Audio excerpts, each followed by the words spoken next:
ओम ह्रीं अरहं णमो सिद्धाणम। सिद्ध स्तुति। इस अधिकार में 29 श्लोक हैं। यहाँ प्रथमतया सबसे पहले सिद्धों को नमस्कार पूर्वक उनसे अपने कल्याण की प्रार्थना करते हुए ज्ञानावरणादि 8 कर्मों के 6 से क्रमशः सिद्धों के कौन से गुण प्रकट होते हैं उनको बतलाया गया है। तत्पश्चात उनके ज्ञान दर्शन एवं सुख आदि की विशेष प्रूपणा की गई है। मतलब इस अधिकार में हम अच्छी तरह सिद्धों के 8 गुणों के विषय में जानेंगे। बस एक पंक्ति जपते जाना है, सिद्धों को भजते जाना है। कौन सी पंक्ति है? सिद्ध ही सिद्ध में नित गाता रहूं और सिद्ध ही सिद्ध में गुनगुनाता रहूं। बस एक ही भावना हो कि हमारी पर्याय एक दिन उन सिद्धों के जैसी हो जाए। ऐसी पवित्र भावना के साथ इस सिद्ध स्तुति को हम पढ़ेंगे। ये सिद्ध कौन है? तो ये सिद्ध और कोई नहीं, हमारी आत्मा के परम लक्ष्य हैं। हे अशरीरी सिद्ध भगवन, तुम ही आदर्श मेरे। बस हमारा यदि कोई आदर्श है तो वे सिद्ध परमात्मा हैं। बार बार उन सिद्धों का ध्यान करना चाहिए, बार बार उन सिद्धों की भक्ति करनी चाहिए, बार बार उन सिद्धों की पूजा करनी चाहिए। उनकी स्तुति, उनके गुणगान से एक दिन हम भी स्वयं सिद्धत्व को उपलब्ध हो सकें। पूज्य आचार्य भगवंत विद्यासागर जी महाराज हमेशा कहा करते हैं कि हमें प्रतिदिन सिद्ध भक्ति या सिद्ध पूजन अवश्य करनी चाहिए। जीवनधर स्वामी का जो चरित्र है छत्र चूड़ामणि, उसके अंदर उन्होंने लिखा कि भी कोई भी अपने जीवन का मंगल कार्य करते थे तो सबसे पहले सिद्ध भक्ति करते थे या सिद्धों को स्मरण करते थे। तो हम लोग भी अपनी आदत में लाएं कि णमो जिनाणम या णमो सिद्धाणम, ये पंक्ति हम अवश्य बोलें। जब कभी भी ध्यान की स्थिति की बात आए तो क्या करना है? अपने मस्तिष्क के अग्रभाग को 3 लोक का अग्रभाग माने और अपने इस अग्रभाग पर लाल रंग को महसूस करें और उस लाल रंग में आकृति रहित कुछ भी जिनका शेष नहीं, मात्र एक पुरुषाकृति है। जैसे किसी मोम के पुतले को एक पुतला बना के पीतल का और मोम में प्रवेश करा दिया, अब जो आकार वहां बचेगा बस वही आकार उन सिद्धों का है। और वे सिद्ध कैसे हैं? अनंतानंत एक साथ कहाँ विराज रहे हैं? लोक के अग्रभाग पर और अपने मस्तिष्क के अग्रभाग पर उन अनंत सिद्धों का ध्यान करके और अपना कोई भी काम हमें प्रारंभ करना चाहिए। हाथ जोड़ के अच्छी तरह णमो सिद्धाणम, बस इतना बोलकर अपना कार्य प्रारंभ करें।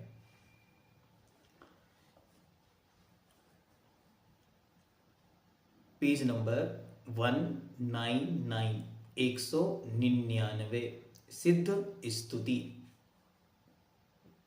श्लोक नंबर 486, 486। सूक्ष्म होने से जिन सिद्धों को परमाणुदर्शी दूसरे अवधि ज्ञानी भी नहीं देख पाते हैं, अच्छी तरह ध्यान रखें, वे अत्यंत सूक्ष्म हैं। अवधि ज्ञानी का भी ज्ञान जिन तक पहुंच नहीं पाता। पूज्यवर हम लोगों से हमेशा कहते, सुनो, सिद्धों को देख पाना सबके बस की बात नहीं, लेकिन सिद्धों को अपनी श्रुत ज्ञान के बल पर विषय बनाना सबके बस की बात। सिद्धों को प्रत्यक्ष देखे बिना ही उन सिद्धों को अपना लक्ष्य बनाकर नमः सिद्धेभ्यः कह के तीर्थंकर परमात्मा भी दीक्षा ले लेते। उनको भी सिद्ध दिखते नहीं। सिद्ध कब दिखेंगे? जब केवल ज्ञान होगा, तब अनंत शक्ति के साथ उस अनंत ज्ञान के बल पर वे अनंत सिद्धों का दर्शन करते। उसके पहले जैसे सिद्ध आज हमें दिख रहे हैं, कैसे दिख रहे हैं? आंख बंद करो और सिर के अग्रभाग पर वे अनंत सिद्ध विराजित हैं। वैसी ही श्रद्धा तीर्थंकर मुनि भी जब अपनी मुनि दीक्षा लेते हैं, वैसे ही वे जानते हैं जैसे आज हम और आप जानते हैं। प्रत्यक्षदर्शी को भी उनका दर्शन संभव नहीं, मात्र केवल ज्ञानियों को ही संभव है। तथा जिनके ज्ञान में स्थित तीनों लोग आकाश में स्थित एक नक्षत्र के समान स्पष्ट प्रतिभासित होते हैं। कैसा है उनका ज्ञान? तीनों लोग कैसे दिख रहे हैं? जैसे एक नक्षत्र है।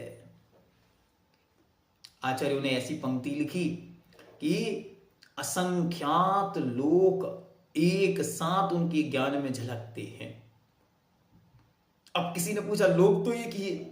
उन्होंने कहा ज्ञान की मर्यादा ऐसी है कि जैसा ये 343 घन राजु प्रमाण एक लोक है, ऐसे असंख्यात लोक भी हो तो उनके ज्ञान में एक नक्षत्र की तरह झलकेंगे।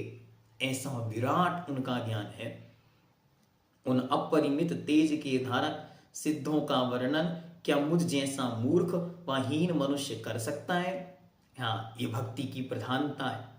जहां जहां भी भक्ति होगी वहां अपना आराध्य सबसे ऊपर और आराधना करने वाला सबसे नीचे। और ये कला अगर आपको सीखनी है तो आप अच्छी तरह भगवान मानतुंग स्वामी कृत श्री भक्तामर स्तोत्र राज के शुरू के 10 छंद आराम से पढ़ो।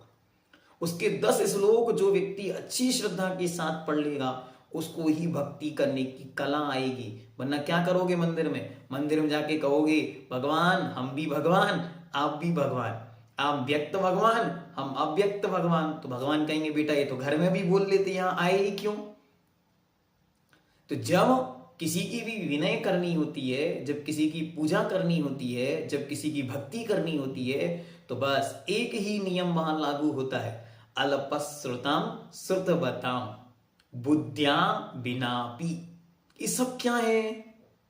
ये सब बतला रहे हैं विगतत्रपोहम, लज्जाहीन। अपने शब्दों में अपन शब्द का प्रयोग करें, मैं बेशरम होकर भक्ति कर रहा हूं। और क्या करें? अल्पश्रुतम, मैं मूर्ख हूं भगवान। और श्रुतवताम परिहास धाम, अपनी मजाक उड़वाने गया हूं। कहां? विद्वानों की सभा में। क्योंकि आप तो विबुधार्चित, देवों से भी अर्चित हो। अरे जिसकी पूजा देवताओं ने कर ली है उनको क्या ये साधारण मनुष्य उनकी पूजा करेंगे? बस जहां ये भाव मन में आ गया बस वहीं से भक्ति प्रारंभ हो गई। इसलिए भक्ति में कभी हम सिद्ध हैं ऐसा नहीं बोलते, बस आप ही सिद्ध हैं, हम तो अशुद्ध हैं, यहीं से भक्ति प्रारंभ होती। तो इसलिए भक्ति की कला यह है कि भक्त आराधक उपासक नीचे नीचे चलता जाए और भगवान ऊपर ऊपर ऊपर ऊपर ऊपर ऊपर जितना वर्णन करना है उतना कर दो। मानतुंग स्वामी ने गजब कर दिया। एक पंक्ति मैं जब जब पढ़ता हूं उस पंक्ति को मैं इतना हंसता हूं कि मानतुंग स्वामी भक्ति करते हुए ये भूल गए कि हम क्या लिख रहे हैं। वे लिख रहे हैं क्या? पंक्ति क्या है कि हे भगवान आपके गुण इतने हो गए कि त्रिलोक को उल्लंघन कर गए। अब बताओ, भक्ति करने वाले भी मानतुंग स्वामी भूल गए कि लोक के बाहर कोई गुण नहीं होते, लोक के बाहर कोई द्रव्य नहीं होता, लेकिन वे भक्ति करते करते ये भूल गए। ऐसी होती है भक्ति की। भक्ति करते करते भक्त सारे सिद्धांत तो भूल गया। उनको यही होश नहीं रहा मानतुंग स्वामी को कि हम ये भक्ति में कर क्या रहे हैं। और भक्ति लिख करते करते वे ये भूल गए कि ये भगवान हमने क्या लिख दिया। हो सकता मानतुंग स्वामी ने जब बाद में पढ़ा होगा तो उन्हें खुद लगा होगा हमने ये क्या लिख दिया। जब मैं उस पंक्ति को पढ़ता हूं मैं बहुत हंसता हूं उस पंक्ति को पढ़ के। देखो क्या सिद्धांत है इनका कि कह रहे हैं कि भगवान आपके गुण तो तीनों लोगों को पार कर गए। अब बताओ भगवान के गुण तीनों लोगों को कहां से पार करके जाएंगे? तीनों लोगों के बाहर तो कुछ है ही नहीं। धर्मास्तिकाएं अभावात, वहां तो अभाव हो गया। तो ऐसी भक्ति होती। तो जब भक्ति करो तब अपने को दुनिया का सबसे निकृष्ट पात्र, और जिसकी भक्ति की जा रही है वो दुनिया का सर्वश्रेष्ठ व्यक्तित्व, उससे बड़ा अभी कोई नहीं, ऐसी भक्ति होगी। ठीक है, आगे, अर्थात कुछ नहीं कर सकता, फिर भी जो मैं उनका कुछ वर्णन यहां कर रहा हूं वह अतिशय भक्ति के बस होकर कर रहा हूं। बस जो वर्णन है वो मात्र मेरी भक्ति है। कैसे? जैसे आम्र मंजरी को देखकर कोयल बोलती है, सो भगवान वाचाल हूं मैं, इसलिए बोल रहा हूं। बाकी बोलने की स्थिति, बोलने की सामर्थ्य, बोलने की बुद्धि मुझ मूर्ख के पास तो है ही नहीं। क्या पंक्तियां! मुझे तो भक्ति का सर्वश्रेष्ठ स्वरूप उस भक्तामृत स्रोत में नजर आता। एक एक श्लोक पढ़ते जाओ, डूबते चले जाओ। कैसे कोई व्यक्ति अपनी इतनी बुराई कर सकता है और अपने भगवान को इतना ऊपर उठा के लेके जाना है कि जहां के बाद सारा लोक खत्म, कोई और जरूरत नहीं। अगर मानो वो आदिनाथ भगवान का स्रोत है, मानते हैं यदि हम उसे आदिनाथ का स्रोत, तो फिर किसी और की स्तुति की जरूरत ही नहीं। जब यहीं सब काम हो गए तो आगे किसी को जाना ही नहीं। तो ऐसे ही सिद्धों की स्तुति हम प्रारंभ करते हैं। कैसे? हम मूर्ख हैं, बस आपकी भक्ति वशा कुछ बोलने जा रहे हैं, ऐसा पद्मनंदी महाराज कह रहे हैं। संस्कृत में देखो पंक्ति क्या लिखी, मूढ़ात्मा किम बचमी, मूर्ख होकर मैं क्या बोलूं। तत्र यदि वा भक्तया, और यदि कुछ कह रहा हूं तो भक्त्या महत्या बस भक्ति के महत्व के बस से कुछ बोल रहा हूं, या महत्व भक्ति के बस से बोल रहा हूं। आगे, जिनके दोनों चरण कमल समस्त देवों के मुकुटों में लगे हुए मणियों की पंक्ति से पूजे जाते हैं, अर्थात जिनके चरणों में समस्त देव भी नमस्कार करते हैं, ऐसे वे तीर्थंकर जिन देव भी जिन सिद्धों के उन्नत पद को प्राप्त करने के लिए अधिक प्रयत्न करते हैं, उन सबों के ऊपर वृद्धिनगत होकर अन्य किसी में ना पाए जाने वाले ऐसे अतिशय वृद्धिनगत केवल ज्ञानादिक स्वरूप छायक भावों से संयुक्त उन सिद्धों को हम प्रतिदिन नमस्कार करते हैं। प्रतिदिनम सिद्धान नमवा नमामि अहम। बार बार बोलो पंक्ति को कि हे भगवान, हम तो बार बार उन सिद्धों को नमस्कार करते हैं। किनको कह रहे हैं? सुनो, नमस्कार किनको कर रहे हैं? अरे नमस्कार उनको कर रहे हैं जिनके वैभव को देखकर तीनों लोग अधीरीकृत सर्वलोकम, जिन्होंने सारे धरती के वैभव को धूमिल कर दिया था, छत्रपति शेखर चरण मौली, जिनके चरणों में क्षत्रियों के चरणों की मौली पंक्तियां झुकती थीं, ऐसे उन पवित्र पुण्यात्मा पुरुष तीर्थंकर भी जिनके पद को पाने लालायत हैं, हम उन पद की वंदना करते हैं। वो पंक्ति याद करो, अधीरीकृत सर्वलोकम, तीनों लोगों को जिन्होंने अपने चरणों में नतमस्तक करा लिया, ऐसा कोई पद है तो वह पद है तीर्थंकर भगवान का। उस तीर्थंकर परमात्मा भी जिसे पानी तरसते हैं उसका नाम सिद्ध अवस्था है। कितनी सुंदर स्तुति है कि हे भगवान, जिस पद को पाने तीर्थंकर तक तरसते हैं और उन तीर्थंकर को देखने सौधर में इंद्र तक तरस रहे हैं। हमें तो ये समझ नहीं आता, इतना सब पढ़ने के बाद भी लोग ये कहते हैं हमें तो देवी देवताओं की पूजा करनी है। बताओ, देवा पिय तम नमन संति जिस धम्मो सया मनो, जिनका मन धर्म में लग जाता है देवता भी उनको नमस्कार करते हैं। एक बार भी विचार करो, चिंतन करो। अरे तीर्थंकर परमात्मा जैसे बालक को गर्भ में आने के पहले थी सौधर्मेंद्र जैसा अवधि ज्ञानी छायक सम्यक दृष्टि बारंबार नमस्कार कर रहा है, और हम जैसे अज्ञानी मूर्ख धूर्त हैं वे जीव जो देवताओं को नमस्कार करने का विचार भी करते हैं। धूर्त कहेंगे उनको, धूर्त कि सौधर्मेंद्र ऊपर से नीचे आता, किसको नमस्कार करने? उस बालक को नमस्कार करने जो बालक आगे चलकर तीर्थंकर बनेगा। कोई देवताओं को नमस्कार करने की भावना भी मन में लाएगा तो कैसा उसकी स्थिति। कितनी सुंदर पंक्ति कि देवास्तेपि जिना यत उन्नत पद प्राप्त यान्ते तारम्य। देवता भी जिनके चरणों में धूलि को लगा, मस्तक पर लगा के उनको धन्य धन्य मानते हैं, वे भी जिनकी याद करते हैं, हम उन सिद्धों को वंदना करते हैं। बार बार उन सिद्धों की अर्चना करो, उन सिद्धों की भक्ति करो और उनसे यही प्रार्थना करो, बस अशरीरी सिद्ध भगवान तुम ही आदर्श मेरे। और हमें यहाँ कोई आदर्श भूत दिखाई नहीं देता। क्यों? क्योंकि जितने तीर्थंकर हैं उन सबके आदर्श तो आप ही हो। आगे श्लोक नंबर 3। जो सिद्ध जीव लोक शिखर के आश्रित हैं, आगे धर्म द्रव्य का अभाव होने से जो उससे ऊपर नहीं गए हैं, जो अविनश्वर स्वाभाविक निर्मल दर्शन, केवल दर्शन और केवल ज्ञान रूप अनुपम शरीर को धारण करते हैं, जो कृतकृत्य स्वरूप को प्राप्त हो चुके हैं, अनुपम हैं, जगत के लिए मंगल स्वरूप हैं तथा अविनश्वर सुख रूप अमृत रस के पात्र हैं, ऐसे वे सिद्ध सदा आप लोगों की रक्षा करें। नित्यानंद सुदारसस्य च सदा पात्राणि ते पान्तु वाह। आप सबका मंगल करें। कौन? जो लोक शिखर के आश्रित हैं, तीनों लोक के अग्रभाग पर जाकर जो अनंत काल के लिए नित्य शुद्धम हमेशा हमेशा के लिए विराजमान हो गए हैं। काले कल्प सते पीछे, अब कितना भी समय बीत जाए, विक्रिया ना लक्षन्ते, उनमें एक क्षण के लिए भी विकृति उत्पन्न नहीं होगी। वापस लौटने का भाव तो दूर की बात, अब उनमें कोई किसी रूप में लौटने का प्रश्न भी उत्पन्न नहीं होगा, प्रश्नातीत हो गए हैं। और सुनो, आगे क्यों नहीं गए? उनकी शक्ति इतनी ही थी? नहीं, उनकी शक्ति तो अनंत थी।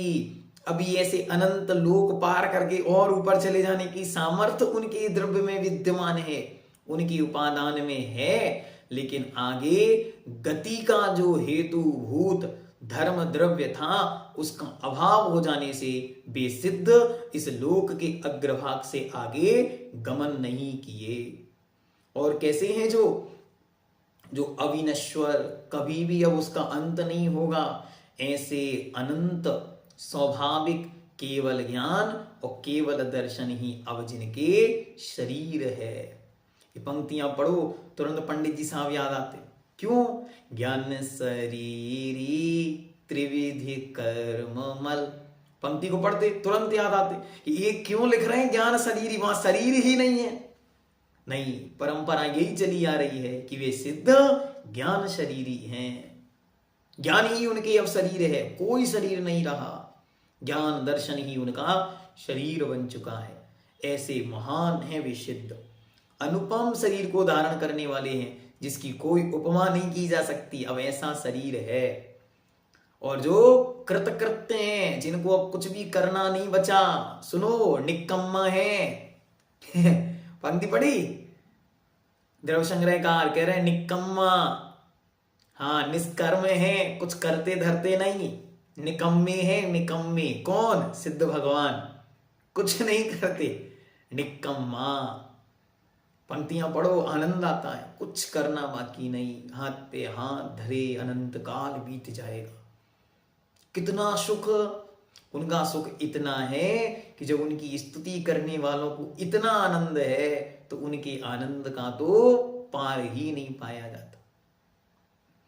अनुपम है, उपमाओं से रहते हैं, तीनों लोकों में कोई नहीं उन जैसा कि किसी से उपमा दे दें। तो पूछा कि स्वर्गों के सुख कैसे हैं? तो नाके नाकौ कसाम सौख्यम। स्वर्गों के सुख स्वर्गों जैसे हैं। तो फिर सिद्धों की बात करोगे तो सिद्धों के सुख सिद्धों जैसे हैं। बस यही उनकी उपमा है, और कोई उपमा नहीं। लोक में उनसे किसी की तुलना नहीं की जा सकती। सिद्धों के सुख सिद्धों जैसे हैं, सिद्धों का आकार सिद्धों जैसा है, सिद्धों का रंग सिद्धों जैसा है, सिद्धों का शरीर सिद्धों जैसा है, क्योंकि उनके किसी भी चीज की उपमा तीनों लोकों में किसी से की नहीं जा सकती। इसलिए वे कैसे हैं? अनुपम है। ऐसा भगवान कुंद देव समय सार जी के मंगलाचरण में लिखते हैं। अणो वमम गदिम पत्ते, वे अनुपम है, अनुपम गति को प्राप्त हैं, जिस गति को और कोई प्राप्त नहीं हुआ, ऐसी गति को वे सिद्ध प्राप्त हुए। चारों गतियां जहां समाप्त हो गईं, वे ऐसी गति को प्राप्त हुए, इसलिए वे अणु वमम गदिम पत्ते, जगत के लिए मंगल स्वरूप है। तो तीनों लोगों में हर जीव को सर्वश्रेष्ठ मंगल यदि कोई है तो वे सिद्ध भगवान हैं। वो तो हमारा स्वार्थ है, सो हम अरिहंत मंगल पहले कह रहे हैं, लेकिन वास्तविक मंगल तो सिद्ध ही हैं, क्योंकि सिद्धों अरिहंतों के मंगल भी सिद्ध ही हैं, इसीलिए सिद्ध ही सर्वश्रेष्ठ मंगल है। वो तो हमारा स्वार्थ है कि भाई जिनसे हमें उपदेश मिला सो हम अरिहंत मंगल रमो अरिहंतारम पहले कह रहे हैं, लेकिन वास्तविकता में तो सिद्ध भगवान ही मंगल है। हाँ, सिद्ध भगवान बिल्कुल। इन्होंने प्रश्न किया, यहाँ पे बसंती जी पूछ रही हैं कि क्या भगवान को अपना भविष्य दिखता होगा? बिल्कुल, क्यों नहीं दिखेगा। तीनों लोगों की समस्त द्रव्यों की अनंत पर्याय जिनके ज्ञान का विषय है, उसका आनंद अलग है। सबसे विशिष्ट आनंद तो ये है, अनंत सिद्ध दिखते होंगे। सोचो, उनके आनंद की कल्पना नहीं कर सकते। क्यों नहीं कर सकते? जैसे ही आप भावना भा रहे हो कि हे भगवान वे नंदीश्वर में विराजमान, वे जिनालय हैं, वे कैसे हैं? भानु शशि कोटि शशि भान दुति तेज छिप जाते हैं और महावैराग्य परिणाम ठहराते हैं। बार बार जीवन भर भावना भाई और यहाँ मरण किया और तुरंत नंदीश्वर में पहुंच गए। जब वे अलौकिक भगवान देखे, आनंद से झूम उठा मन कि यही तो चाहिए थे, कब से तरस रहे थे इन्हें देखने को। अब ये स्थिति होती होगी उन तीर्थंकर परमात्माओं की, जब उन्हें केवल ज्ञान होता होगा इसी पाने तो तरस रहे थे अनंत कालों से, पूरी पर्याय बस इसी की भावना तो भाई है। पिछले 3 भवों से बस इसी की प्रैक्टिस चल रही थी। किसने लिखा? उमा स्वामी महाराज ने तत्व सूत्र में लिखा कि पूर्व संस्कार वसात का क्यों ऊर्ध्वगमन करके चले गए ऊपर, ये पूर्व का संस्कार है। लेपा लांबू आदि करके सूत्र दिया और उन्होंने लिखा पूर्व का संस्कार इसी रूप में था, इसलिए वे ऊपर की ओर चले गए। ऐसा कैसे हो गया? बार बार भवों भवों से बस एक ही भावना भा रहे थे, कब वो दिन आएगा जब अनंत सिद्ध एक साथ उन सिद्धों के सागर में हम समाएंगे। और आज उस ज्ञान का वह विशिष्ट क्षयोक्षम प्राप्त, विशिष्ट छाया ज्ञान प्राप्त हुआ कि साक्षात अनंत सिद्ध उनके ज्ञान के सामने विराजमान हो गए। कितना आनंद, अलौकिक आनंद। उस आनंद की उपमा दुनिया में किसी से नहीं दी जा सकती। जो अनंत सिद्ध एक साथ उन्हें दिखते होंगे, बार बार मन उनको पानी तरसता होगा। बस अब कितना बचा? आयु प्रमाण शेष, जितनी आयु उतना बंधन। आयु छूटी, हम सिद्धों के सागर में जाकर मिल जाएंगे। ऐसा अरिहंतों का आनंद है। अब सिद्धों के बाद फिर चलो वापस, वे कैसे हैं? अविनश्वर, कभी ना नष्ट होने वाले सुख रूप अमृत के पात्र हैं, जो कभी नष्ट नहीं होगा। ऐसे महान आनंद से जो भरे हुए हैं, ऐसे वे सिद्ध सदा आप लोगों की रक्षा करें। श्लोक नंबर 4।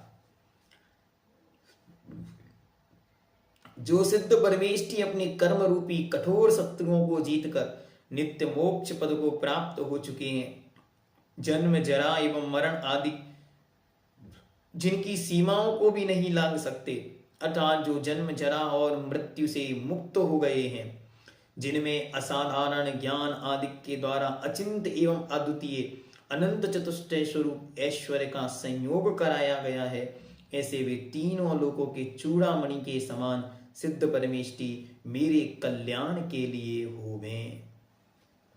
एक एक पंक्ति सिद्धों की महान स्तुतिकार है कि हे भगवान आप अलौकिक हैं, संपूर्ण कर्म रूपी शत्रु जिनके सामने परास्त हो गए।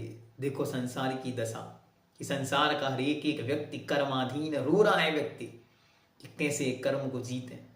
एक एक अशाता वेदिनी के उदय आने पर प्राण निकलते हैं, कैसे कटेंगे। और उन सिद्धों का आनंद देखो, अनंत सिद्धों ने उन्होंने पंक्ति लिखी और बार बार पंक्ति गुनगुनाई। छेड़ालाकार कह रहे हैं कि धनी धन्य है वे जीव नर भव पाए यह कारज किया। धन्य हो गए वे जीव जिन्होंने अपनी मनुष्य पर्याय को पाके ऐसा काम किया। कैसा काम किया? अब पुनः लौट कर आने का कोई काम नहीं। यथा तथा शिव परिणय, कितने दिन तक रहिए? अनंतानंत काल यथा तथा शिव परिणय। जैसे अब वे सिद्ध को प्राप्त हुए, अब लौट कर आने का कोई चांस नहीं। कर्म रूपी शत्रु जिनके आगे हार गए। सुनो, आदर्श हैं वे सिद्ध। क्यों है आदर्श? जब सुख के दिन आते हैं हम फूल के कुप्पा हो जाते, दुख के दिन आए आंखों में आंसू भर जाते हैं। सिद्धों को याद करो, इन कर्मों को तुम्हें ही काटना है। जैसे मैंने काटे से तुम्हें काटना है। सुनो, दुनिया में कोई भी कर्म इस जीव की शक्ति से बड़ा नहीं हो सकता। भगवान कार्तिकेय, स्वामी कार्तिकेय अनुपेक्षा में लिखते हैं कि सुनो, कर्मों में शक्ति है। हाँ, शक्ति है। अगर उसमें शक्ति नहीं होती तो तुम यहां क्यों भटक रहे होते? वो लिखते हैं, अगर कर्म में शक्ति नहीं होती तो ये मनुष्य यहां क्यों भटक रहा होता? इसकी भटकन बतला रही है कि कर्मों में शक्ति है। लेकिन हे मनुष्यों, उन सिद्धों की ओर देखो और उन सिद्धों से सीखो कि कर्मों को हराने की शक्ति भी मनुष्य में ही है। क्या सुंदर पंक्ति! अगर कर्मों में शक्ति नहीं होती तो तेरे केवल ज्ञान पर आवरण कैसा, और तेरा केवल ज्ञान ढका कैसा? और केवल ज्ञान ही दिखा रहे हैं। ये केवल ज्ञान प्रकट हुआ है तो ये मनुष्यों की शक्ति है, किसी और के बस की बात नहीं है। नाग नरेंद्र अहमिंद के नाही कहो, वो आनंद किनके है? वो आनंद मुनियों के होगा। उस आनंद के बल पर ही निर्दहती कर्म जो ईंधन है, कर्मींधनम, जो कर्म रूपी ईंधन है, वो निर्दहती दग्धदाता हुआ जल जाता है। जायते परमानंदा, जो परमानंद मुनियों के उत्पन्न होगा, उस परमानंद में शुक्ल ध्यान रूपी अग्नि में वो कर्म जल जाएंगे और सिद्धों का वो प्रकट स्वरूप, वास्तविक स्वरूप, यथार्थ स्वरूप कैसा है? चमचमाता हुआ स्वरूप उनके प्रकट हो गया। इसलिए पंक्तियां पढ़ के कभी कर्म की मार में रोना नहीं। कर्म जब आए वह सिद्ध ही सिद्ध में गाता रहूं, और सिद्ध ही सिद्ध में गुनगुनाता रहूं, और सिद्ध ही सिद्ध में पाता रहूं, सिद्ध ही सिद्ध गुनगुनाता रहूं। ये पंक्ति आपको याद कर लेनी कि सिद्ध ही सिद्ध में नित्य गाता रहूं और सिद्ध ही सिद्ध में गुनगुनाता रहूं। क्यों? क्योंकि उन्होंने बतला दिया इस संसार को कि भैया कर्म बड़ा नहीं है, तेरी शक्ति बड़ी है, और तेरी शक्ति से कर्म क्षण भर में परास्त हो जाएंगे, और जैसे वे परास्त होंगे तुम हमारे सागर में आके मिल जाओ। और एक दुनिया के महानतम व्यक्तित्व हैं सिद्ध। वे कहते हैं हमारी भक्ति करो तुम हम सब बन जाओगे, और दुनिया के लोग दास बनाएंगे, अपना भक्त बनाएंगे। एक सिद्ध ही हैं जो स्वयं अपने भक्तों को सिद्ध बना लेते हैं, अपने में मिला लेते हैं, अपने बराबर बिठा लेते हैं, अपने जैसा स्वरूप प्रदान करते हैं। इसलिए वे सिद्ध युगों युगों तक जयवंत हैं, और हमारे मानस में, हमारे चित्त में वे सदा सदा अंकित रहें। आगे क्या कहते हैं? जन्म जरा और मृत्यु की सीमाओं को लांघ कर वे पार चले गए हैं। अब जन्म से भी अतीत हैं, अब मरण भी उन्हें मार नहीं सकता, अब बुढ़ापा उन्हें आता नहीं। असाधारण है जो सब में नहीं पाया जाता, ऐसा विशिष्ट अचिंत अनंत चतुष्टय से वे मंडित हैं। और वे तीन लोक के चूड़ामणि, जैसे स्त्रियों का सर्वश्रेष्ठ श्रृंगार है चूड़ामणि, ऐसे वे तीन लोक के शिखर पर जाकर, अग्रभाग पर जाकर अनंत काल के लिए विराजमान हो गए। अब श्लोक नंबर 5 के माध्यम से सिद्धों के विषय में एक बहुत बड़ी भ्रांति लोक में व्याप्त है, जो सिद्ध प्रतिमा को लेकर उसके विषय में आचार्य अपना मंतव्य रखेंगे। बहुत सुंदर चिंतन पूज्यवन ने यहाँ प्रदान किया, उसे हम कालांतर में जानेंगे। आज इतना ही यहाँ पर्याप्त करते। ओम नमः सिद्धेभ्यः। ओम ह्रीं अनाहत पराक्रमाय सकल कर्म निर्विमुक्ताय सकल सिद्ध चक्राधिपते अष्टगुण समन्विताय षोडश गुण समन्विताय द्वात्रिंशत् गुण समन्विताय चतुष्षष्टि गुण समन्विताय अष्टाविंशति अधिक शतगुण सहताय षट्पंचाशत् अधिक द्विशत गुण सहताय द्वादश अधिक पंच शत गुण सहताय चतुर्विंशति अधिक शत सहस्र गुण सहताय सकल अनंतानंत गुण मंडताय सकल सिद्ध चक्रेभ्यो सिद्ध चक्राधिपतिभ्यो नमो नमः। जो अनंतानंत सिद्ध परमेष्टि भगवान की जय हो, जय हो, जय हो। ओम ह्रीं अरहं अड़मो जिनाणम अड़मो सिद्धारम। सिद्ध स्तुति पूज्यवर आचार्य प्रवर पद्मनंदी देव अब उन सिद्धों के आकार पर चर्चा करते हैं। उन सिद्धों का आकार कैसा है? हम सभी ने अपने मंदिरों में प्रायः कर एक प्रतिमा देखी होगी, जो प्रतिमा किसी पीतल या किसी भी धातु में किसी पुरुष की आकृति उकरी हुई दिखाई देती है। वास्तविकता में वह सिद्ध प्रतिमा नहीं है, अपितु सिद्ध का आकार है। मात्र सिद्धों को दर्शाने वाली एक उदाहरण पंडित जी साहब श्री आसाधर जी ने जो उदाहरण के लिए प्रयुक्त की थी, उसे हम लोगों ने या पूर्वजों ने हमारे उसी मंदिरों में प्रतिष्ठित करके उस रूप में विराजमान कर दिया कि ऐसे भी एक हमारे भगवान होते हैं जिनका कोई बाह्य में आकार नहीं होता।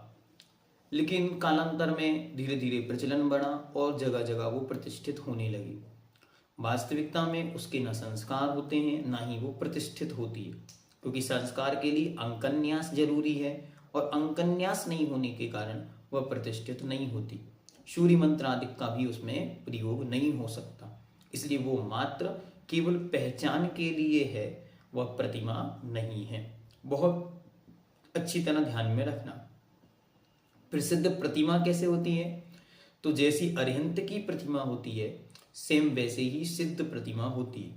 अंतर बस इतना होता है कि अरिहंत प्रतिमा में अरिहंत भगवान के केशों का विन्यास होता है, नख नाखून बने हुए होते हैं और श्रीवत्स का चिन्ह होता है और अष्ट प्रातिहार की रचना होती है।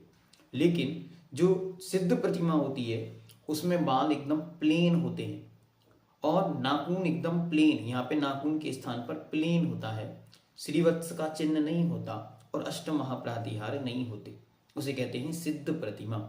ऐसी सिद्ध प्रतिमा अभी में जयपुर के पास, जयपुर और किशनगढ़ के बीच में एक नगर है दूदू, वहाँ पर जिनालय में वह अच्छी तरह विराजमान है। जो छावड़ा जी का जिनालय है उसमें सिद्धाकृति सिद्धालय के ऊपर वे भगवान विराजमान है। तो आप चाहें तो वो प्रतिमा देख सकते हैं और आप सबका नियोग रहा तो वहाँ की फोटो मंगाकर हम आप सबको दिखा सकते हैं। ठीक है, आइए आगे चलते हैं। हाँ, बहुत सारे स्थानों पर हैं। बसंती जी कह रही हैं कि विजयनगर में भी है। विजयनगर जो अजमेर के पास में है, वहां पर भी ऐसी प्रतिमा उपलब्ध है। आगे देखते हैं। श्लोक नंबर 5, 490, पेज नंबर 201। सिद्ध जीव अपने ज्ञान के प्रमाण हैं। कितने हैं? ज्ञान प्रमाण। और वह ज्ञान ज्ञेय, ज्ञान का विषय के प्रमाण कहा है। और वह ज्ञान कितना है? सो जहां जहां ज्ञेय है वहां वहां ज्ञान है, मतलब तीनों लोक प्रमाण हैं। वह ज्ञेय भी लोक एवं अलोक स्वरूप है, इसी से आत्मा सर्वव्याप कहा जाता है। इसलिए उनका आत्मा सर्वलोक में व्याप्त है। सर्वलोक ही क्या, अलोक में भी व्याप्त है। क्यों? क्योंकि उनका ज्ञान तो अलोक को भी जानता है। तो लोक अलोक में उनकी आत्मा व्याप्त है, ऐसा जानना चाहिए। बहुत अच्छी तरह ध्यान रखना कि यद्यपि वे स्थित तो सिद्धालय में ही है, फिर भी सर्वव्यापक क्यों कहे जा रहे हैं? ये सर्वव्यापक क्यों कहे जा रहे हैं? क्योंकि वे ज्ञान के प्रमाण हैं और उनका ज्ञान सर्वलोक को जानता है। अलोक सहित सलोकानाम त्रिलोकानाम, अलोक सहित तीनों लोकों को उनका ज्ञान जानता है, इसलिए वे सर्वव्यापी कहे जाते हैं। सांचे, जिसमें ढालकर पात्र एवं आभूषण आदि बनाए जाते हैं, में से मोम के पृथक हो जाने पर उसके भीतरी जैसा शुद्ध आकाश शेष रहता है, ऐसे ही आकार को धारण करने वाला तथा पूर्व शरीर से कुछ हीन ऐसा वह सिद्ध परमेष्टि सदा आनंद का अनुभव करते हैं। कैसा है उनका आकार? तो जैसे कोई प्रतिमा बनानी है, आपके यहाँ जो धातु की प्रतिमा होती है, अष्ट धातु की जो प्रतिमाएं होती हैं, उनको बनाने के लिए क्या करते हैं, एक सांचे के अंदर उनको रखा जाता है, सांचे के अंदर उनको ढाला जाता है। जैसे आप लोग लड्डू बनाते हैं, मोदक बनाते हैं, मगध का लड्डू बनाते हैं, तो जो बीच का जो आकार है उस लड्डू के, जो सांचा है, उस सांचे के बीच में जो आकार है, बस वैसी ही उन सिद्ध भगवान की आकृति है। कैसी है? पूर्व शरीर के जैसी।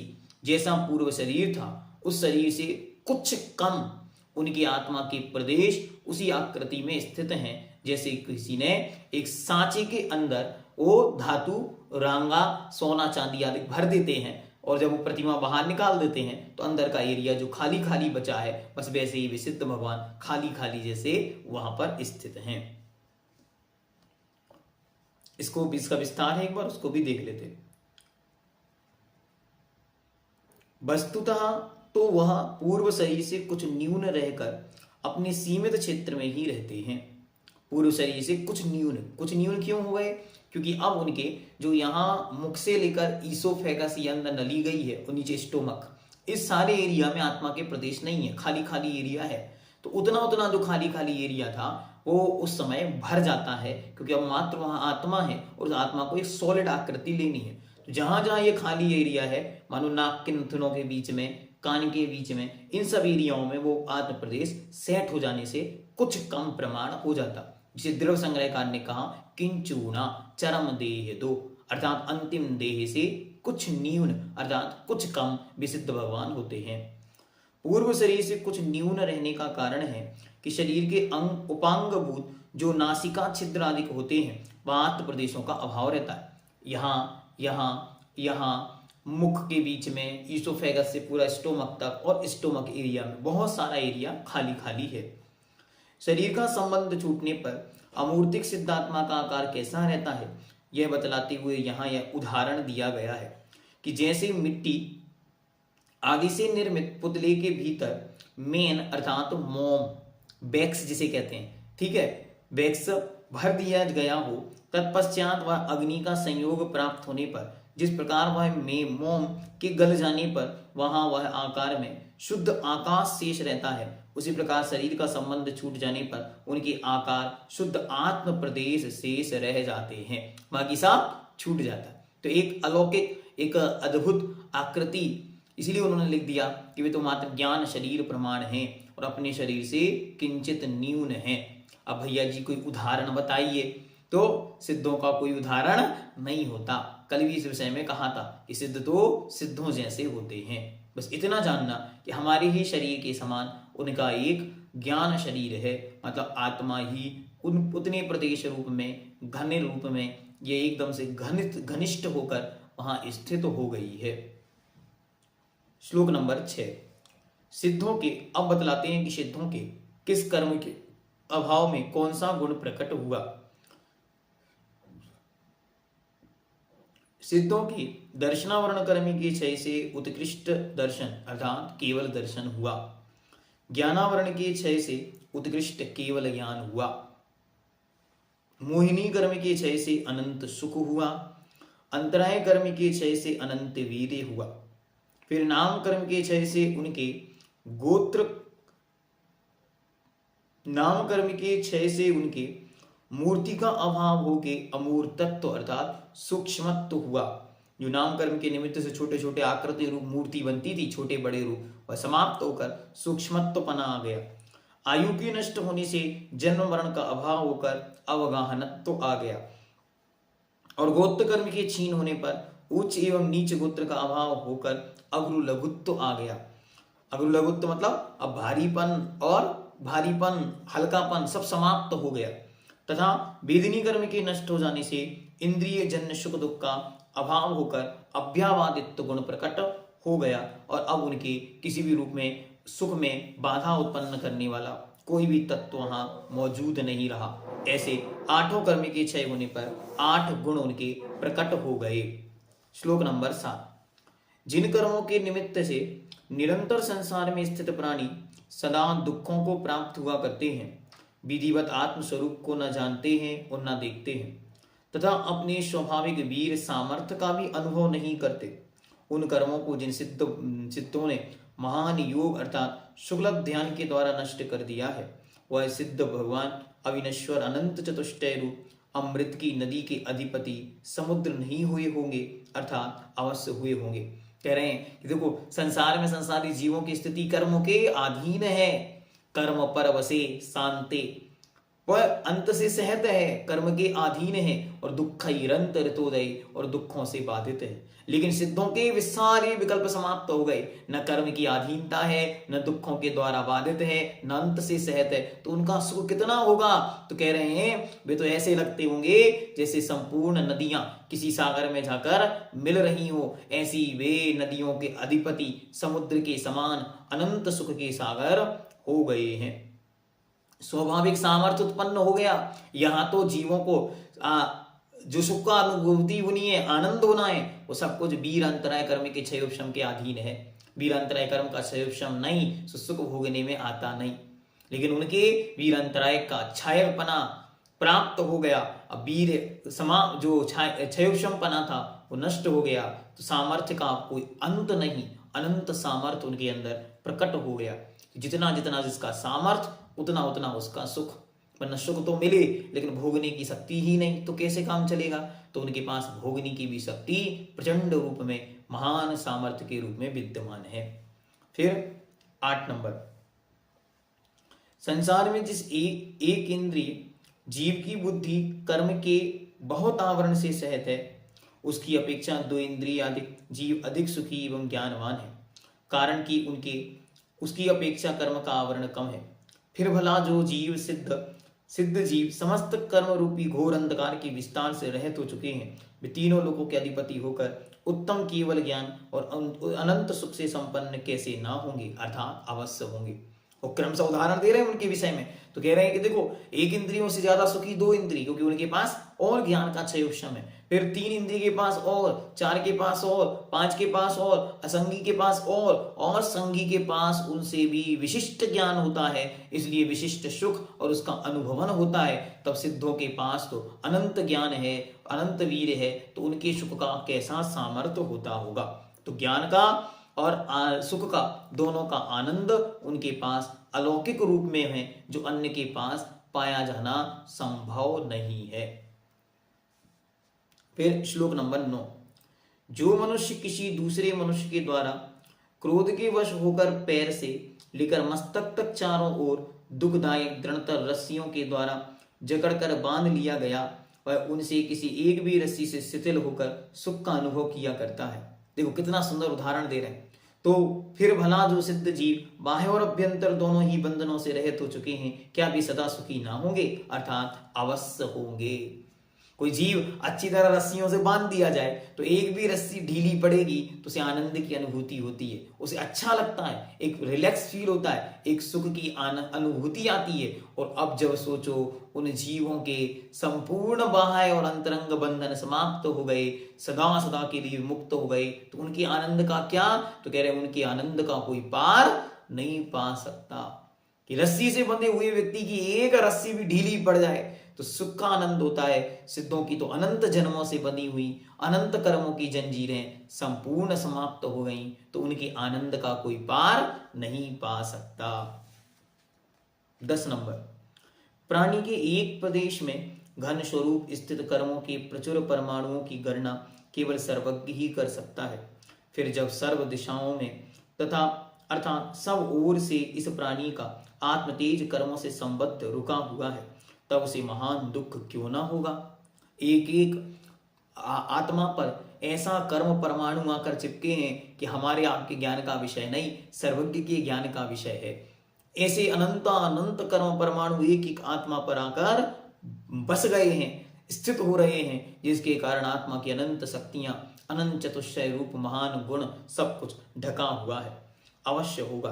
इसके विपरीत जो सिद्ध जीव सब ओर से उक्त कर्मों से रहित हो चुके हैं, उनके उत्कृष्ट सुख नहीं होगा, अर्थात अवश्य ही होगा। ये उनके सुख में तर्क दिए जा रहे हैं। श्लोक नंबर 11, जिन प्राणियों के कर्म के निमित्त से उत्पन्न हुई अनेक प्रकार की भूख प्यास आदि व्याधियां हुआ करती हैं, उनका इन व्याधियों की शांति के लिए अन्न, जल, औषध आदि के लेना उचित है। किंतु जिन सिद्ध जीवों के न कर्म है और न इसलिए तज्जन्य व्याधियां भी हैं, उनको उन अन्न आदि वस्तुओं से क्या प्रयोजन, अर्थात उनको इससे कुछ भी प्रयोजन नहीं रहा। वे तो निश्चय से अविनाशक आत्म मात्र जन्य अतीन्द्रिय सुख रूपी अमृत के समुद्र में मग्न रहकर सदा ही तृप्त रहते हैं। जिनके कोई व्याधियां हो, रोग हो, भूख हो, प्यास हो, उनको समस्याएं हो, सिद्धों को ये कुछ भी नहीं होती, क्योंकि न कर्म है न तज्जन्य व्याधियां हैं। कर्म से ही व्याधि है, कर्म से ही रोग है। जब कर्म ही नहीं तो रोग का कोई काम नहीं। श्लोक नंबर 12। जिस प्रकार बत्ती दीपक की सेवा करके उसके पद को प्राप्त कर देती है, अर्थात दीपक स्वरूप परिणमन कर जाती है, उसी प्रकार अत्यंत निर्मल ज्ञान रूप असाधारण मूर्ति स्वरूप सिद्ध ज्योति की आराधना करके योगी भी स्वयं उसी के स्थिर पद अर्थात सिद्ध पद को प्राप्त कर लेता है। क्या सुंदर सुंदर उदाहरण लाके दे रहे हैं। कह रहे हैं कि एक दीपक में जो बाती है वो जलते जलते स्वयं दीपक हो जाती है। ऐसे ही एक योगी ध्यान करने वाला, सिद्धों की भक्ति में मग्न रहने वाला, सिद्धों का निरंतर ध्यान करने वाला योगी स्वयं एक दिन सिद्ध हो जाता है। इतना वह सिद्धों में मग्न हो जाता है जैसे दीपक में बाती जो जलते जलते स्वयं एक दिन दीपक हो जाती है। ऐसे सिद्धों का नाम जपते जपते आत्मा एक दिन स्वयं सिद्ध हो जाती है। अथवा वह सम्यक ज्ञान के द्वारा विकल्प समूह से रहित होता हुआ सिद्ध स्वरूप को प्राप्त होकर ऐसा हो जाता है कि तीनों लोक के चूड़ामणि रत्न के समान उसको देवता भी नमस्कार करते हैं। देव विनुतस्त्रैलोक्य चूड़ामणि। अच्छी तरह पढ़ो। देवताओं की आराधना का मन करे, विकल्प आए तो इन पंक्तियों को पढ़ के उस विकल्प को शांत किया करो कि जब वह आत्मा सिद्धों का परम ध्यान करके स्वयं सिद्ध स्वरूप को प्राप्त होती है तो देवता प्रियतम नमन संति जस्य धम्मो सयामनो। आगे 13 नंबर। जो सिद्ध ज्योति है वह कैसी है? सूक्ष्म भी है, स्थूल भी है, शून्य भी है, परिपूर्ण भी है, उत्पाद विनाशशील भी है और नित्य भी है, सत्स्वभाव भी है, अभाव रूप भी है, एक भी है, अनेक भी है। ऐसी वह दृढ़ प्रतीति को प्राप्त हुई अमूर्ते चैतन्य सुख रूप सिद्ध ज्योति किसी बिरले ही योगी पुरुष के द्वारा देखी जाती है। कल इस विषय में कहा था कि वह सर्व रूपों में व्याप्त है। सब नयों से अलग अलग कथन करने वाले उसे अलग अलग रूप में कथन करते हैं, लेकिन वो तो जो है सो है वाली स्थिति में वे पहुंच गए। कैसे है उसको एक बार विस्तार से यहां देखते हैं। वह जो सिद्ध ज्योति को परस्पर विरुद्ध प्रतीत होने वाले अनेक धर्मों से संयुक्त बतलाया गया है वह विविक्षा भेद से बतलाया। वहां तक कथन पद्धति है। वे तो सिद्ध सो सिद्ध हैं, उनमें एक रंच मात्र भी अंतर नहीं। चाहे आदिनाथ महास्वामी 500 धनुष वाले हो, चाहे बाहुबली भगवान 525 धनुष वाले हो, और चाहे भगवान वर्धमान महावीर स्वामी 7 हाथ वाले हो, चाहे कोई 3.5 हाथ वाले हो, सब वहां पर समान ही हैं। उनमें कोई भी अंतर है नहीं। एक रंच मात्र भी सिद्धों में न सुख में अंतर है न ही गुणों में अंतर है। फिर ये अंतर किस लिए बतलाया गया? तो कहते हैं मात्र विवक्षा की अपेक्षा कहा।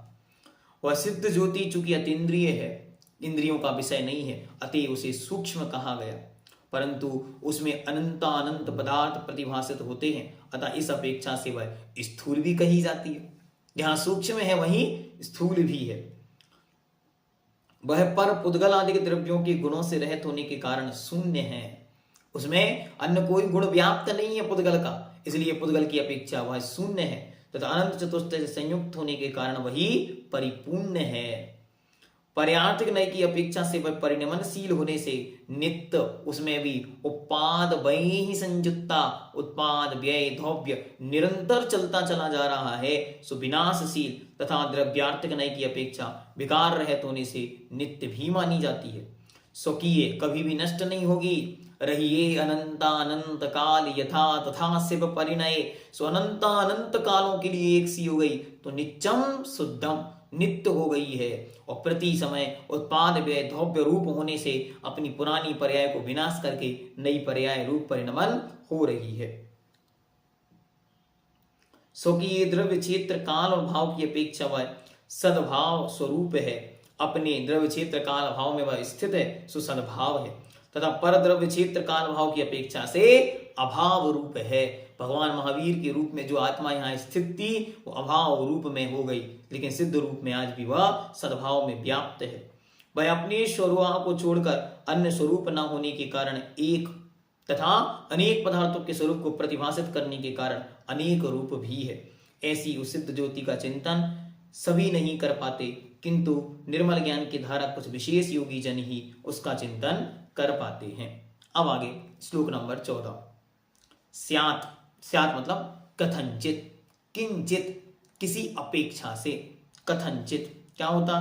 तो स्यात् शब्द रूप अमृत से गर्वित आगम अनेकांत सिद्धांत रूपी महासमुद्र में स्नान करने से जिसकी बुद्धि निर्मल हो गई है, वही सिद्धात्मा के रहस्य को जान सकता है। कहते हैं इतनी सारी बातें हमने आपको बता दी, एक ही क्षण में सूक्ष्म है, स्थूल है, एक है, अनेक है, स्वभाव है, अभाव है, सद्भाव है, तो एक ही चीज को कैसे समझेंगे? तो कह रहे हैं अनेकांतात्मक दृष्टि से, स्यात् चिन्ह की अपेक्षा से, किसी अपेक्षा से वे स्वरूप हैं, ऐसा ज्ञान जिनको हो गया है वे ही इन सिद्धों के स्वरूप को समझ सकते हैं, अन्य के लिए यह विषयभूत नहीं है। इसलिए उसी सुबुद्धि जीव के द्वारा जब तक अपने आप किया गया भेद अर्थात संसारी व मुक्त स्वरूप विद्यमान है, तब तक वही सिद्ध स्वरूप साक्षात उपादेय अर्थात ग्रहण करने योग्य होता है। तत्पश्चात उपर्युक्त भेद बुद्धि के भ्रष्ट हो जाने पर केवल एक निर्विकल्पक शुद्ध आत्म तत्व ही प्रतिभासित होता है। भेद बुद्धि जब नष्ट हो जाती है उस समय वह उपादेय भाव भी नष्ट हो जाता है, अर्थात जब तक वह ज्ञान के बल से जानता है तब तक भेद दिखाई देता है, और जब वो उसी ध्यान में डूब जाता है, उन सिद्धों के गुणों में लीन हो जाता है, तब फिर उसे कोई भेद दिखाई नहीं देता, अर्थात अभेद बुद्धि वहां जागृत हो जाती है। 15 नंबर, निर्मल बुद्धि को धारण करने वाले तत्वज्ञ पुरुष की दृष्टि निरंतर शुद्ध आत्म स्वरूप में स्थित होकर एकमात्र शुद्ध आत्म पद अर्थात मोक्ष पद को करती है। कोई जीव बुद्धि से दृढ़ होकर उसी में लीन हो जाता है तो एक ही चीज को वह प्राप्त करता है, किंतु अज्ञानी पुरुष की दृष्टि अशुद्ध आत्म स्वरूप या पर पदार्थों में स्थित होकर संसार को बढ़ाती है। ठीक है, स्वर्ण से निर्मित वस्तु कटक कुंडलादिक स्वर्णमय तथा लोहे से निर्मित वस्तु छुरी आदि लोहेमय ही होती हैं। इसलिए मोक्ष जीवों को मोह की से वृद्धि को प्राप्त विकल्प समूह को छोड़कर संसार मार्ग से मोक्ष मार्ग से संचार करना चाहिए। कितना सुंदर उदाहरण है। जो जिसका चिंतन करता है उस रूप हो जाता है। सोने से जब कोई सामग्री बनाई जाएगी तो सोने की ही बनेगी, लोहे से बनाई जाएगी तो लोहे की ही बनेगी। इसलिए हम सबको चाहिए कि संसार का चिंतन ना करके सिद्धों का चिंतन करें, तो हम भी एक दिन शुद्ध हो जाएंगे और हम भी सिद्ध हो जाएंगे। श्लोक नंबर 16, जिस प्रकार सुनार तांबा आदि से मिश्रित स्वर्ण को देखकर उसमें से तांबा आदि को अलग करके शुद्ध स्वर्ण को ग्रहण करता है, उसी प्रकार विवेकी पुरुष निर्दोष आगम रूप नेत्र से छह द्रव्यों को देखकर उनमें से निर्मल आत्म तत्व को ग्रहण करता है। कितना अच्छे अच्छे उदाहरण लाके दे रहे हैं। एक सुनार होता है, उसको तांबे के बीच में पड़ा हुआ सोना प्रकट दिखाई देता है, वैसे ही छह द्रव्यों के बीच कोई एक स्पष्ट सुनार किसे दिखता है तो आत्म तत्व की ओर दृष्टि रखता है। क्यों? क्योंकि उसके लिए वही ग्रहण करने योग्य है। जो कोई जीव शास्त्र से रहित होकर उत्कृष्ट आत्म स्वरूप का निश्चय करता है वह मूर्ख उस अंधे के समान है जो अंधा व मन से विवेक से रहित होकर भी रूप का अवलोकन करना चाहता है। कहते हैं कि जो कोई जीव शास्त्र से रहित होकर बिना शास्त्र के अध्ययन के ही आत्म के स्वरूप को जानना चाहता है वो अंधे के समान है जो आंखों के बिना ही सुंदरता को देखना चाहता है। 17 नंबर, जिसकी बुद्धि है अर्थात छोड़ने योग्य और उपादेय ग्रहण करने योग्य तत्व के ज्ञान से परिपूर्ण है, वह भव्य जीव हे पदार्थ अर्थात छोड़ने योग्य पदार्थ को छोड़कर ग्रहण करने योग्य पदार्थ उपादेय भूत उत्कृष्ट आत्म तत्व को ही स्वीकार करता है, क्योंकि जिनेन्द्र देव ने उसे ही मुक्ति का बीज बतलाया है। इसके विपरीत जो जीव हे और उपादेय तत्व के विषय में स्वतः अथवा पर के उपदेश से भ्रम को प्राप्त होता है वह उस आत्म तत्व को स्वीकार नहीं कर पाता, इसलिए उसके लिए वह निर्मल मोक्ष मार्ग दुर्लभ हो जाता है जिसके द्वारा वह उत्कृष्ट मोक्ष पद प्राप्त किया जा सकता है। जो छोड़ने योग्य है यही हमारा कर्तव्य है कि किम कर्तव्यम किम अकर्तव्यम, क्या करने योग्य है क्या नहीं करने योग्य है, क्या ग्रहण करने योग्य है क्या छोड़ने योग्य है, इसका निर्णय सर्वप्रथम करना अनिवार्य है। इसके बिना आगे का मार्ग बन नहीं सकता। उसके बिना मोक्ष मार्ग होता ही नहीं है, ऐसा निश्चय करना चाहिए। फिर 18 नंबर, अंगों और उपांगों से सहित बहुत सा भी श्रुत आगम मुक्ति की प्राप्ति का साधन है। जो जीव उसकी अन्य सांसारिक कार्यों के लिए कल्पना करते हैं वे मोक्ष मार्ग से भ्रष्ट होते हैं। परंपरागत द्रव्य शुद्ध का अतिक्रमण करके जो अन्य मार्ग से चिंतन करते हैं उनको तद विषयक महान विचार के होने पर साक्षात समस्त सुख प्राप्त हो जाता है। अच्छी तरह इस पंक्ति को याद रखना है कि वे कह रहे हैं जितना कुछ भी श्रुत है, आगम है, जो कुछ भी आज तक कहा गया है वही उत्कृष्टता से आचरण के योग्य है, और उससे भी कोई जीव आगे बढ़ जाता है तो वह साक्षात मुक्ति को प्राप्त कर लेता है, अर्थात केवल ज्ञान को प्राप्त हो जाता है। 19 नंबर, जो समस्त सुख संपत्ति से सहित और शांति के स्थानभूत ऐसे आत्म तत्व की आराधना के फल को प्राप्त होकर वास्तविक सुख को पा चुके हैं, ऐसे उन्मुक्त आत्माओं के विषय में मुझ जैसे अल्पज्ञ ने भक्तिवश जो कुछ थोड़ा सा कथन किया वह अनंत सुख से परिपूर्ण उस मोक्ष रूपी महल के ऊपर आरोहण की इच्छा करने वाले ऐसे मेरे लिए नसैनी के समान हो गए। ये भक्ति मेरे लिए कैसी हो जाए, तो एक नसैनी के जैसी हो जाए। जैसे नसैनी मतलब सीढ़ी जो ऊपर की मंजिल तक ले जाती है, ऐसे ये भक्ति मुझे सिद्धालय की ओर ले जाए। आत्यंतिक सुख को प्राप्त करता है, नाश व उत्पाद से युक्त होकर भी निश्चय ध्रुव है, मुमुक्षु जनों के हृदय में एकत्रित होकर निरंतर रहता है, संसार के भार से रहित है, शांत है, सधन आत्म प्रदेश स्वरूप है तथा असाधारण है। जो नए निक्षेप एवं प्रमाण की अपेक्षा से किए जाने वाले विवरणों, कर्ता आदि समस्त कारकों, कारक एवं क्रिया आदि के संबंध अथवा तू व मैं आदि विकल्पों को भी छोड़कर केवल शुद्ध एक ज्ञान स्वरूप तथा समस्त उपाधियों से रहित आत्मा में स्थित होकर सिद्धि को प्राप्त हुआ करते हैं, ऐसे वे अनंत ज्ञान आदि गुणों से समृद्ध सिद्ध सदा जयवंत हो गए। क्या क्या सारे विकल्प जहां खत्म हो गए, जहां ध्यान ध्याता ध्येय को न विकल्प बच भेदनतः वह संपूर्ण कारक की व्यवस्था सब समाप्त हो गई। कौन कर्ता, कौन कर्म, कौन क्रिया, किसके द्वारा किया गया, किसने किया, किससे किया, सारा संबंध वहां समाप्त हो गया।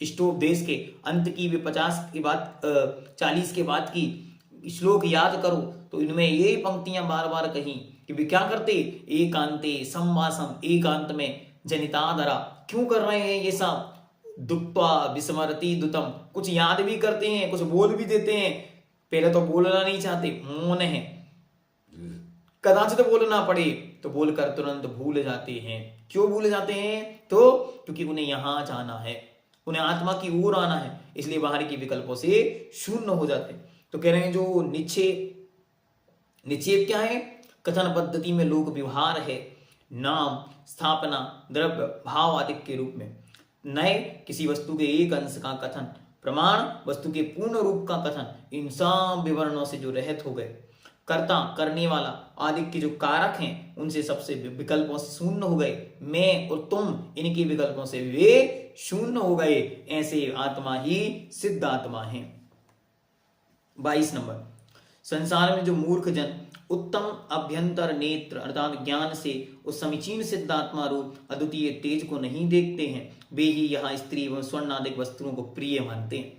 जिनको सिद्ध आत्मा नहीं दिख रही है, जो शुद्ध स्वरूप को नहीं जानते हैं, उनको ही संसार की ये विचित्र आत्माएं देखने में आनंद मना रहा है, किंतु जिनका हृदय उस सिद्ध आत्म रूप रस से परिपूर्ण हो चुके हैं उनके लिए ये समस्त साम्राज्य चक्रवर्तित्व तृण के समान तुच्छ प्रतीत होता है, शरीर दूसरे का सारथा शत्रु सा प्रतिभाषित होता है तथा रोग भोग के समान जान पड़ते हैं। और भोग कैसे लगते हैं, रोगों के समान लगते हैं। शरीर कैसा लगता है, जड़ के समान लगता है, पर के समान लगता है, और संपूर्ण चक्रवर्ती की संपदा भी तुच्छ लगती है, क्योंकि उन्हें सिद्धों का अनंत सुख दिखाई दे जाता है। कभी कैसे दे रहा है, मात्र ज्ञान के बल पर। कौन सा ज्ञान, श्रुत ज्ञान के बल पर।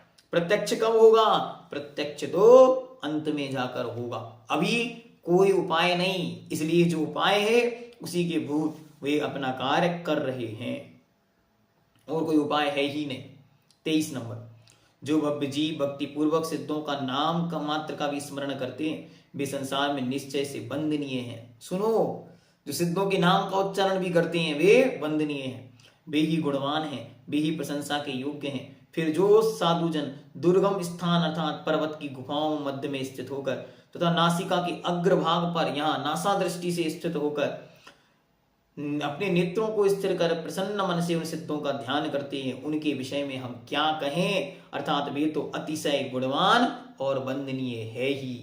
कह रहे हैं कि जो सिद्धों का नाम मात्र लेते हैं, उनकी जब हम वंदना करते हैं, तो जो सिद्धों का नित्य ध्यान करते हैं, उनके विषय में तो हम क्या ही कहें।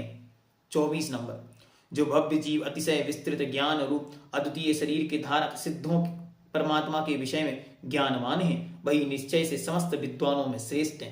जो सिद्धों के स्वरूप को जानते ही वे ही सर्वश्रेष्ठ विद्वान है। इसलिए आप सब लोग सर्वश्रेष्ठ विद्वान हो गए आज से, क्योंकि आप सब सिद्धों के स्वरूप को अच्छी तरह जान गए। किंतु जो सिद्धात्मक विषय ज्ञान से शून्य रहकर नए न्याय एवं व्याकरण आदि शास्त्रों के जानकार हैं, उनसे वह कुछ भी प्रयोजन नहीं। कारण है कि लक्ष्य के विषय में संबंध को करता है, वही बाण कहा जाता है। कितनी सुंदर पंक्ति कि हम हर किसी को बाण नहीं कहते, कहीं भी जाके लग रहा है, नहीं, जो जाकर अपने लक्ष्य को भेदता है वो बाण कहलाता है। ऐसे ही जो व्याकरण न्याय आदि ज्ञान से संसार को तो जानते हैं, शब्दों को तो जानते हैं, लेकिन अपने परम लक्ष्य स्वरूप सिद्धों को नहीं जानते, उनके ज्ञान को हम क्या ज्ञान कहें। इसलिए उनका ज्ञान कोई ज्ञान नहीं है, ज्ञान तो उनका है जो साक्षात सिद्धों को जानता है। 25 नंबर, जिस विवेकी पुरुष ने सम्यक ज्ञान से विभूषित केवल उत्कृष्ट सिद्धात्मा का परिज्ञान प्राप्त कर लिया है, वह बाह्य पदार्थों का विवेचन करने वाले बहुत से शास्त्रों से क्या करता है, और बहुत सारे शास्त्र उसको नहीं चाहिए, उसे एक ही शास्त्र चाहिए, सिद्ध भक्ति, बस। अर्थात उनसे उसे कुछ भी प्रयोजन नहीं रहता। ठीक है, जिसके हाथ में किरणों के उदय से संयुक्त उज्ज्वल शरीर वाला सूर्य स्थित हो, वह क्या अंधकार नष्ट करने वाले रत्न के दीपक आदि को खोजता है? अर्थात नहीं खोजता। साक्षात सूर्य जिसको मिल जाए तो रत्नों के दीपक लेके घूमेगा? बोले नहीं घूमेगा। ऐसे ही दुनिया के सारे शास्त्र उसके लिए आवश्यक नहीं, क्योंकि उसे तो उत्कृष्ट सिद्ध आत्मा के स्वरूप की स्थिरता वाली अपनी आत्मा की ज्ञान, अपनी आत्मा की बुद्धि, अपनी आत्म विवेक जागृत हो गया है। 26 नंबर, जो सिद्ध जीव समस्त आत्म प्रदेशों में कर्म बंधन से रहित हो जाने के कारण सब आत्म प्रदेशों में व्याप्त समीचीन दर्शन से सहते हैं, जिनकी समस्त वस्तु समूह को विषय करने वाली ज्ञान ज्योति का प्रसार सर्वत्र हो रहा है, अर्थात जो सर्वज्ञ हो गए हैं, जो सर्वत्र प्रकाशमान शाश्वत अनंत सुख स्वरूप हैं, तथा जो सर्वत्र ही निश्चल और निराकुल हैं, आकुलता से रहते हैं, ऐसे सिद्ध हमें मोक्ष सुख प्रदान करें। वे अनंत चतुष्टय रूप महावैभव के स्वामी हो गए हैं। 27 नंबर, जो आत्मा रूपी उन्नत भवन प्रसिद्ध बहिरात्मा अधिक भेद रूप खंडों मंजिलों से सहत है, तथा बहुत सी आत्माओं के परिणाम रूप सुंदर सीढ़ियों की शोभा से संयुक्त है, उसमें आत्मा रूपी मित्र के हाथ का आश्रय लेकर यह आत्मा रूपी राजा आनंद रूपी स्त्री से अधिष्ठित पृथ्वी पर चढ़कर मुक्त होता हुआ सदा आनंदित रहता है। एक कल्पना कर रहे हैं, एक भवन है, एक महल है, जहां कहीं बहिरात्मा है तो कहीं अंतरात्मा है, कहीं श्रावक है, कहीं आरिका है, कहीं मुनि है, कहीं शुद्धोपयोगी मुनि है, ये सब हमारे खंड हैं, और उन सब में सबसे ऊंचे हैं सिद्ध परमात्मा। वहां तक लेके कौन जाएगा? वो आनंद रूपी मित्र, अपना ही आत्मा अपना मित्र बनकर हाथ पकड़कर उन तक ले जाएगा, और अनंत सिद्धों के अनंत आनंद में एक स्त्री स्वरूप जैसे आनंद को भोगने के लिए कोई ऊपर वाले सबसे ऊपर वाले मंजिल में जाके बस गया, ऐसे ही अपनी आत्मा का परम आनंद भोगने के लिए वह एक जीव आत्मा संसार के संपूर्ण विकल्पों से शून्य होकर 3 लोक के अग्रभाग में जाकर सदा सदा के लिए बस गए। 28 नंबर, सिद्धों की जो गति है वही उत्तम गति है, उनका जो सुख है वही उत्तम सुख है, उनका जो ज्ञान है वही उत्तम ज्ञान है, उनका जो दर्शन है वही उत्तम दर्शन है, और जो कुछ भी सिद्धों का है वह सब मुझको प्रिय है। मुझे क्या प्रिय है? जो सिद्धों का है मुझे सब प्रिय है। सिद्धानाम अपरम यदस्ति सकलम तन में प्रियम नेतरम, बस उनका जो है वह हमें प्रिय है, उसके अलावा हमें कुछ भी प्रिय नहीं है। इसको छोड़कर और दूसरा कुछ भी मुझे प्रिय नहीं है। इस प्रकार विचार करते हुए मैंने भयानक संसार को छोड़कर और उन सिद्धों के उत्कृष्ट स्वरूप की प्राप्ति में मन लगाकर अपने चित्त को निरंतर उन सिद्धों की ही दृढ़ता पूर्वक धारण किया है। अर्थात मैंने अपने मन को दृढ़ कर लिया है कि अब तुम्हें सिद्ध ही बनना है। और अंत में कहते हैं कि ते सिद्धा परमेष्टिनो न विषया वाचा मतस्तान प्रति प्रायो बचमी यदेव यथ खलु नवस्या लेख मां लेखिता तन्नामापि मुदे स्मृतं तत् यतो भक्त्यार्थ वाचालितस् तेषां स्तोत्रमिदं तथापि कृतवा नम्भोजनंदी मुनि। कहते हैं कि हे सिद्ध परमेष्टि, चूंकि वचनों के विषय नहीं है, अतएव प्राय उनको लक्ष्य करके जो कुछ भी मैंने कह रहा हूं वह आकाश में चित्र लेखन के समान है। जैसे कोई आकाश में यूं ड्राइंग बना रहा है तो उसकी ड्राइंग किसी को दिखाई नहीं दे रही, लेकिन उसे आनंद आ रहा क्योंकि उसने बना दी है। ऐसे ही भगवान, आपके विषय में मैंने जो कुछ कहा वो दुनिया में किसी को सुनाई या दिखाई नहीं दे रहा है, फिर भी मैंने आपके विषय में एक सुंदर ड्राइंग बना दी जिसका नाम सिद्ध स्तुति बन गया। फिर भी चूंकि आपके नाम स्मरण मात्र से आनंद को उत्पन्न करता है, अति भक्तिवश वाचालित बकवादी होकर मैंने पद्मनंदी मुनि ने आपके इस स्तोत्र को किया है। इति सिद्ध स्तुति। इस प्रकार यह सिद्ध स्तुति यहाँ पर पूर्ण हुई। जो अनंतानंत सिद्ध परमेष्टि भगवंतों की जय। सिद्ध चक्र को एक साथ स्मरण करते।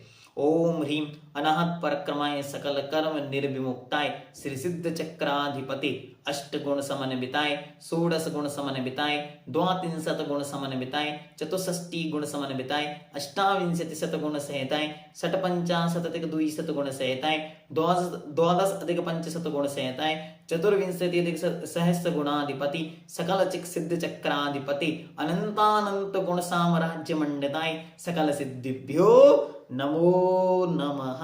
जो अनंतानंद सिद्ध परमेष्टि भगवंतों की जय हो, जय हो, जय हो। नमो सिद्धाणम, नमो सिद्धाणम, नमो सिद्धाणम।